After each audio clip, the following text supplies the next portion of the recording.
दोस्तों, मैं विजय Khurana take channel से विजय खुराना आज आपको किसी तीर्थ स्थान या किसी ऐतिहासिक स्थान पर ना ले जाकर प्राकृतिक और सुरमई स्थान पर ले चलता हूँ, जहाँ का वातावरण देखकर आप झूम उठेंगे।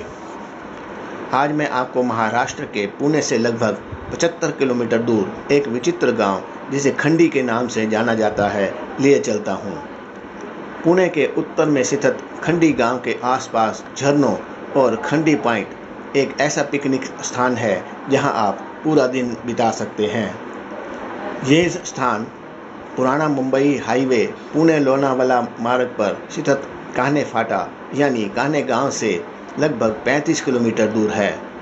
यहां पुणे और मुंबई दोनों शहरों से आसानी से पहुंचा जा सकता है।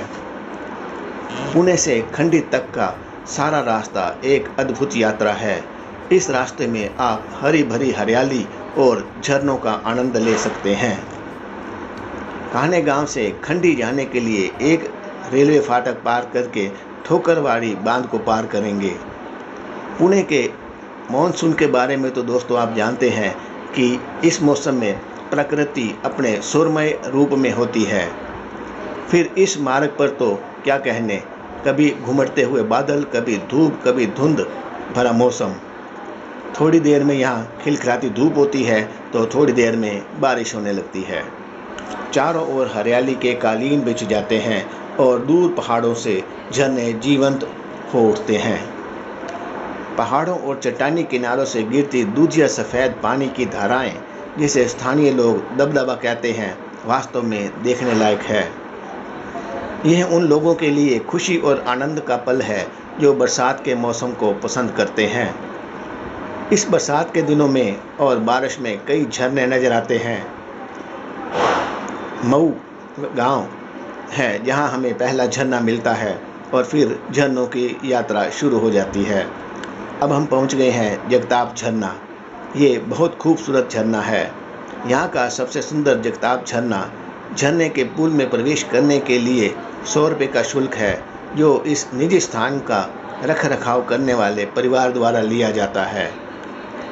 लोग यहाँ पूरा दिन बिता सकते हैं, झरने की और इसके आसपास फोटोग्राफी कर सकते हैं और झरने में बैठ भी सकते हैं। इसके 2 स्तर हैं। आप निचले स्तर तक चल सकते हैं और पैरों को डुबोकर झरने के नीचे बैठ सकते हैं, या फिर आप थोड़ी ऊंचाई पर चढ़ सकते हैं, जिससे ऊंची ज़मीन पर जाने के लिए आपको पानी के बहाव के विपरीत दिशा में चलना होगा।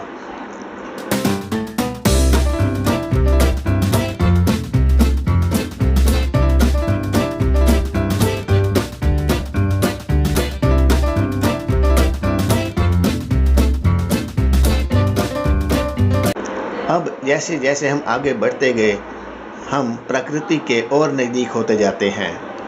चारों ओर हरे भरे पहाड़, कभी ऊपर कभी नीची घुमावदार सड़कें, कभी धूप में चमक उठती हैं और कभी बादलों से हरे पेड़ों से अंधेरा छा जाता है, और कभी बारिश में गीली सड़कें बहुत ही अच्छा दृश्य बनाती हैं।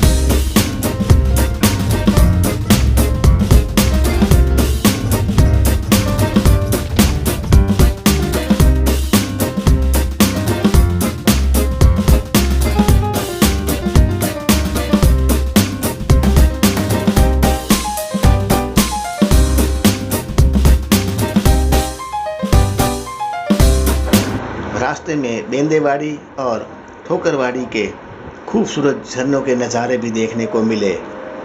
इन झरनों के आसपास आप बेहतरीन तस्वीरें क्लिक कर सकते हैं। मानसून में घूमने के लिए यह एक बेहतरीन जगह है। कान्हे से खंडी तक की पूरी सड़क झरनों से भरी हुई है, कहीं ऊंचे तो कहीं नीचे।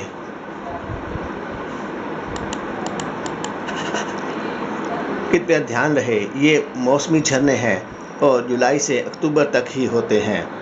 तो दोस्तों, अब वीकेंड के दिन अपनी बाइक निकालें या अपनी कार पर बैठकर सीट बेल्ट बांधें और अपने वीकेंड को प्रकृति की छटा देखने के लिए तैयार हो जाएं। यह छोटी मगर रोमांचक यात्रा करने के लिए बेहतरीन स्थान है। यहाँ का खंडी का झरना अत्यंत लोकप्रिय है क्योंकि आप आसानी से झरने के मुहाने तक पैदल चल सकते हैं और ठंडे पानी का आनंद ले सकते हैं, जो एक सुरमई पृष्ठभूमि बनाता है और खंडी झरना सबसे सुंदर झरनों में से एक है। यहाँ का बैक वाटर अनुभाग सुंदर दृश्य प्रस्तुत करता है और फोटोग्राफर्स के लिए पसंदीदा स्थान भी है। जैसे ही आप खंडी झरने पर पहुँचते हैं, आप घुमावदार सीढ़ियों पर पानी के सुखद प्रवाह को देखकर आश्चर्यचकित हो जाएंगे। पूरा अनुभव बहुत शांतिपूर्ण है।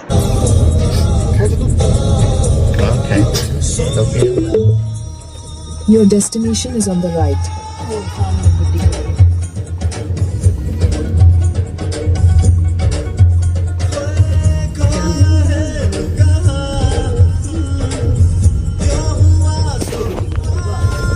इसके चारों ओर खूबसूरत घाटियां हैं जहां आप काफ़ी समय बिता सकते हैं और फोटोग्राफी भी कर अपनी यात्रा को यादगार बना सकते हैं।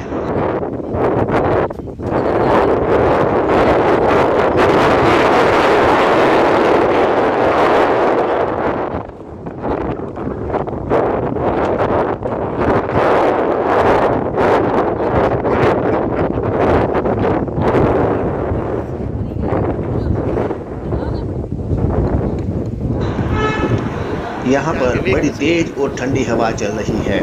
यहाँ का तापमान प्लेन एरिया से काफ़ी कम है।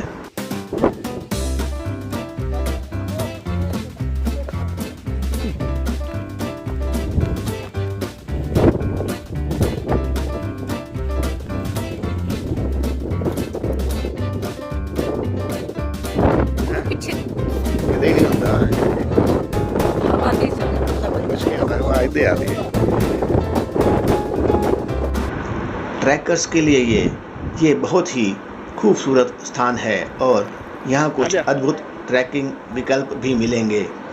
राइडर्स और कैंप लगाने वाले कैंपर्स के लिए तो यह सबसे उत्तम स्थान है।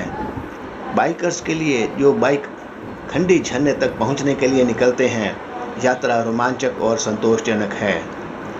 और दोस्तों के साथ कैंप फायर करने के लिए ये एक शानदार जगह है। लो, अब तेज़ हवा के साथ साथ बहुत तेज़ बारिश भी शुरू हो गई। यहाँ रुकने के लिए कोई शेड वगैरह नहीं है, इसलिए हम तुरंत ही अपनी गाड़ी में बैठकर वापस की ओर लौटना शुरू कर दिया। अब हम वापस की ओर चल दिए। बारिश और घने बादलों के कारण अंधेरा छा गया। यहाँ आपको बता दें कि इस यात्रा के साथ साथ आपको भूख भी लग सकती है। इसके अलावा आप अपने पास खाने पीने का सामान और बोतल बंद पानी ले जाना याद रखें, क्योंकि रास्ते में खाने पीने के बहुत कम विकल्प हैं। हालांकि रास्ते में एक आध ढाबा मिल सकता है जहां आप शाकाहारी और मांसाहारी दोनों तरह के भोजन का आनंद ले सकते हैं। कृपया यहाँ कूड़ा न फैलाएं। रास्ते भर में बारिश होती रही।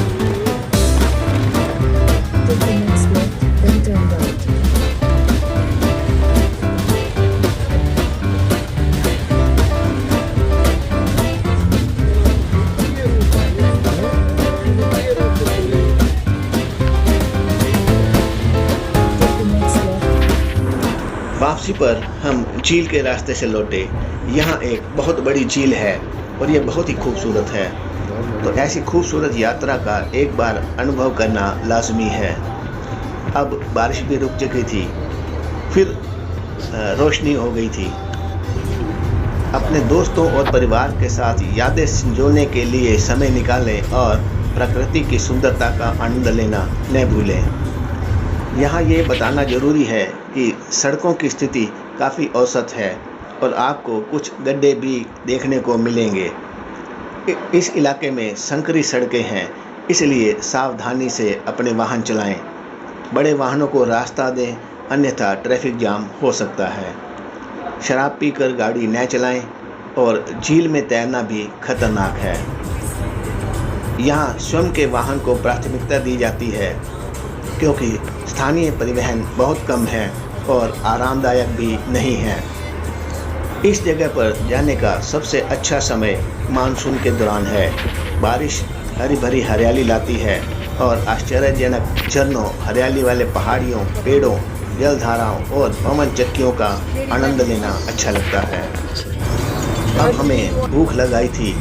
हम अपने साथ खाने के लिए कुछ नहीं ले गए थे क्योंकि हमें नहीं मालूम था कि रास्ते में खाने को कुछ नहीं मिलेगा। बेहतर खाने के लिए हम लोनावाला की ओर मुड़ गए और अपने मनपसंद ढाबा सिद्धू ढाबा पर गए। पंजाब के पटियाला वालों द्वारा चलाया जा रहा यह ढाबा इस इलाके का सबसे प्रसिद्ध ढाबा है, जहां आपको अपने मनपसंद शाकाहारी और मांसाहारी हर चीज़ खाने को मिल सकती है।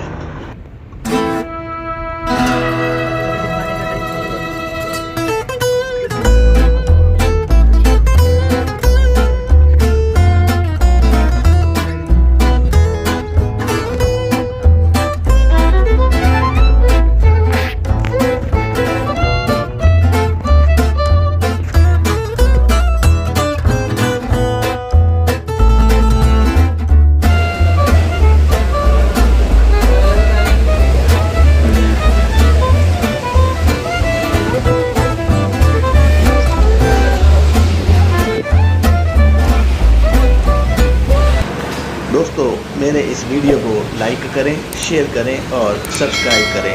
धन्यवाद।